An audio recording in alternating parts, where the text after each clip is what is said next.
Shalom semuanya, perkenalkan nama saya Christine Marta Menagam dengan NIM 71205041 dari Fakultas Teologi.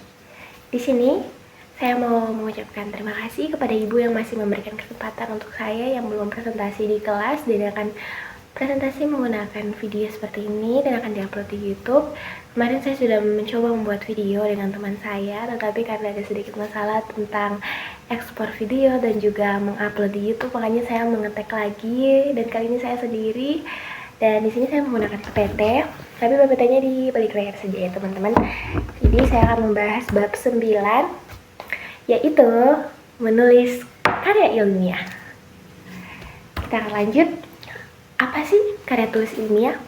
Nah, karya tulis ilmiah adalah tulisan yang berbasis data mengenai suatu masalah yang fakta. Jadi, ditinjau dari sebuah perspektif ilmu pengetahuan dan metodologi tertentu dengan bahasa ilmiah yang baik dan benar. Nah, teman-teman, jadi karya tulis ilmiah ini karya tulis yang berdasarkan fakta. Jadi, tidak ada tuh yang mitos-mitos. Jadi, dia berdasarkan fakta dan dia mempunyai metode dan juga dia memiliki perspektif ilmu pengetahuan. Contohnya dia memiliki perspektif ilmu pengetahuan filsafat ataupun psikologi, matematika dan lain sebagainya. Dan juga di dalam karya tulis ilmiah ini penulisannya menggunakan penggunaan bahasa yang formal atau baku seperti itu. Kita akan lanjut pada karakteristik karya tulis ilmiah atau karakteristik karya ilmiah. Yang pertama yaitu sistematis, yang tadi saya bilang. Jadi karya tulis ilmiah itu dia akan terstruktur dari awal. Jadi contohnya dia akan pertama itu dia akan membahas masalahnya. Jadi latar belakang, rumusan masalah, tujuan, manfaat, lalu metode, lalu dia akan meriset sebuah hasil penelitian, lalu dia akan menganalisis hasilnya, lalu terakhir dia akan menyimpulkan semuanya. Dan biasa paling akhir tuh ada daftar pustaka, itu seperti referensi-referensi yang akan diambil dari judul tersebut. Lalu karakteristik yang kedua yaitu membahas persoalan. Ya, balik lagi seperti penjelasan apa itu karya tulis ilmiah. Karya tulis ilmiah itu dia mengambil dari fakta atau kejadian yang sebenarnya terjadi atau permasalahan yang sebenar-benarnya. Lalu karakteristik yang ketiga yaitu menggunakan sudut pandang ilmu yang tadi saya sudah jelaskan, yaitu bidang yang dikuasai seperti contohnya bidang matematika, psikologi, filsafat. Lalu yang keempat yaitu menggunakan metode ilmiah. Nah, seperti yang saya bilang tadi, yaitu dia menggunakan data, terus dia menganalisis hasilnya, lalu dia menyimpulkan. Yang terakhir yaitu objektif, sistematis, dan juga bahasa ilmiah. Jadi, sama saja dia ada datanya, terus dia bertahap, dan dia menggunakan bahasa baku yang formal. Kita akan lanjut pada jenis-jenis karya ilmiah. Jadi, jenis-jenis karya ilmiah ini ada 5 kalau dari buku ya. Sebentar saya lihat dulu. Yang pertama itu makalah. Ya, yang pertama itu makalah. Yang kedua itu kertas kerja atau paper. Yang ketiga itu skripsi. Yang keempat tesis. Yang kelima disertasi. Yang paling sering kita temui di kalangan mahasiswa baru itu makalah. Dan juga mungkin ada teman-teman yang dari SMA mengenal makalah. Kita akan lanjut pada langkah-langkah menulis makalah ilmiah, karena makalah yang paling dekat dengan kita. Jadi saya akan mencoba menjelaskan penulisan dalam makalah itu seperti apa dan sistematisnya itu seperti apa. Jadi yang pertama itu pastinya kita membahas permasalahan. Untuk membuat sebuah makalah kita mencari apa sih yang kita ingin kaji gitu. Contohnya kita ingin kaji tentang topik AI atau kecerdasan buatan. Nah, kita bisa membuat judul yang lebih spesifik lagi, contohnya pengaruh AI terhadap apa, begitu.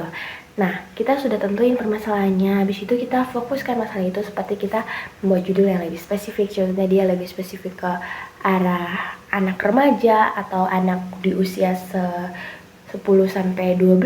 Nah, itu dari kita sendiri, kita mau seperti apa. Lalu, kita merumuskan pertanyaan dari permasalahan kita. Jadi biasanya pertanyaannya itu setelah latar belakang. Jadi habis latar belakang, rumusan masalah itu termasuk pertanyaannya ya. Lalu tujuan dan lain sebagainya. Lalu yang kedua yaitu kajian teori. Jika latar belakang permasalahan sudah diuraikan, masih selanjutnya menjelaskan kerangka teori yang digunakan untuk membahas fenomena yang menjadi permasalahan. Kerangka teori yang dijelaskan didasarkan pada konsep-konsep yang ada dalam judul makalah. Kerangka teori inilah yang akan digunakan mahasiswa untuk menguraikan dan menganalisis fenomena sebagai permasalahan yang secara komprehensif. Lanjut, yang ketiga yaitu metode penelitian dan juga penulisan. Jadi, setelah rangka-rangka teori sudah dibahas, kita akan masuk pada metode penelitian dan penulisan. Nah, metode penelitian dan penulisan ini, ketika kita sudah mendapatkan subjek dan juga objek yang akan diteliti, kita akan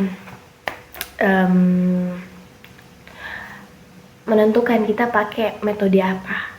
Kan ada nih metode kepustakaan, terus metode deskriptif, analitis. Nah, itu kita taruh semua di dalam makalah kita pada bab pertama, pendahuluan. Lalu kita sudah mengumpulkan datanya, pendekatan digunakan, teknik analisis datanya, dalam kerja penelitiannya. Nah, semua metode-metode itu kita taruh di bab 1. Lalu ingat, penulisannya menggunakan bahasa yang formal atau baku. Yang selanjutnya yaitu analisis dan pembahasan. Nah, analisis dan pembahasan ini menganalisis fenomena sebagai permasalahan dengan kerangka teori yang digunakan sehingga bisa menjadi pijakan untuk menjawab pertanyaan-pertanyaan. Jadi setelah kita sudah membuat bab 1, ada isinya latar belakang, rumusan masalah, tujuan, manfaat, metode, kita akan masuk pada pembahasan. Yang kedua yaitu dalam pembahasan ini dia bisa masuk semua hasil analisis yang kita dapat, pembahasannya untuk menjawab satu persatu pertanyaan yang ada di rumusan masalah. Seperti itu. Lalu kita lanjut pada simpulan. Nah, setelah kita sudah membuat semuanya, sudah menganalisis semuanya, sudah menjawab semua pertanyaan-pertanyaan, kita menyimpulkan lagi. Karena pembaca itu kadang-kadang kalau melihat sebuah makalah, dia akan fokus pada kesimpulan, sehingga dia mengerti garis besar dari topik yang diambil atau garis besar dari judul makalah ini. Jadi setelah semuanya sudah selesai dari bab 1 sampai bab 2, kita harus menyimpulkan itu semua. Dan biasanya bab 3 itu berisi kesimpulan dan juga saran. Lalu selanjutnya daftar pustaka. Daftar pustaka adalah referensi yang kita ambil ketika kita menyusun makalah ini. Nah, contohnya tadi makalah tentang AI, kecerdasan buatan. Nah, kita bisa ambil artikel-artikel di Google Scholar mengenai kecerdasan buatan yang sekarang yang lagi marak-maraknya disrupsi di tengah ini. Jadi, setelah kita mengambil artikel-artikel itu